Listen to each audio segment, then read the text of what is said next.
मंडळी नमस्कार।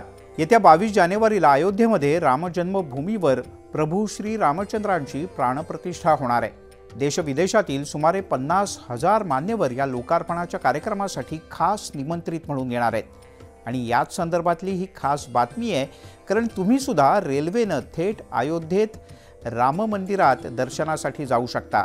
रेल्वे मंत्रालयाने विशेष तयारी केली आहे। 19 जानेवारीपासून देशाच्या विविध भागामधून अयोध्येकरता जवळपास 1000 विशेष गाड्या रवाना होतील। मुंबई, दिल्ली, चेन्नई, बंगळुरू एवढंच नाही तर पुणे, नागपूर, कोलकाता आणि थेट जम्मू काश्मीरहून विशेष रेल्वे अयोध्येत जातील। साधारण 15-16 जानेवारीपासून 25 जानेवारीपर्यंत अयोध्येत येणाऱ्या सर्व भाविकांची कोणत्याही प्रकारची गैरसोय होऊ नये याची राज्य सरकार, जिल्हा प्रशासन यासोबतच रेल्वेने सुद्धा जय्यत तयारी केली आहे। सध्या अयोध्या रेल्वे स्टेशनचा विचार केला तर फक्त 5000 लोक सामावून घेण्याची त्याची क्षमता आहे, पण आता 50,000 पेक्षा जास्त लोक सामावून घेण्याची क्षमता इथे उभी करण्यात येते। काम जवळपास पूर्ण झालंय।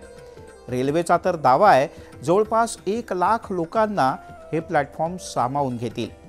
या दृष्टीने रेल्वे प्लॅटफॉर्मची रचना, खानपान व्यवस्था, स्वच्छतागृह अशा प्रकारच्या सर्व सोयी करण्यात आल्यात। एवढंच नाही तर अयोध्या रेल्वे स्टेशन ते अयोध्या शहर इथपर्यंतची प्रवासाची व्यवस्था सुद्धा तयार करण्यात आली।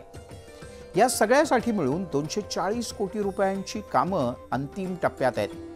3 रेल्वे प्लॅटफॉर्म होते त्याचे 6 रेल्वे प्लॅटफॉर्म झाले आहेत। याशिवाय रेल्वे स्टेशनवर 12 लिफ्ट, 14 सरकते जिने इतकी सगळी व्यवस्था आहे। 23 जानेवारीपासून अयोध्येत राम मंदिर सर्वसामान्य नागरिकांना दर्शनासाठी खुलं होणार आहे। अयोध्येमध्ये राम मंदिराच्या व्यतिरिक्त सीता की रसोई, तुलसी स्मारक, कनक भवन, रामकथा पार्क, मोती महल, राजा मंदिर, बेगम बहू मकबरा, गुलाब गढी, हनुमान गढी अशी अनेक ठिकाणं तुम्हाला बघण्यासाठी सज्ज आहेत। याच्या रंगरंगोटीवर आणि यातल्या सुविधांवर अंतिम हात फिरवला जातोय। पण रेल्वेपेक्षा तुम्हाला विमानानं जाणं सोयीचं आहे तर त्याची सुद्धा तयारी झाली मंडळी। रेल्वेच्या पाठोपाठ अयोध्येमध्ये आंतरराष्ट्रीय विमानतळ अर्थात एअरपोर्टचं काम अगदी पूर्ण झालंय। अयोध्येतलं हे आंतरराष्ट्रीय विमानतळ आहे, त्याचं नाव असणार आहे मर्यादा पुरुषोत्तम श्रीराम आंतरराष्ट्रीय विमानतळ।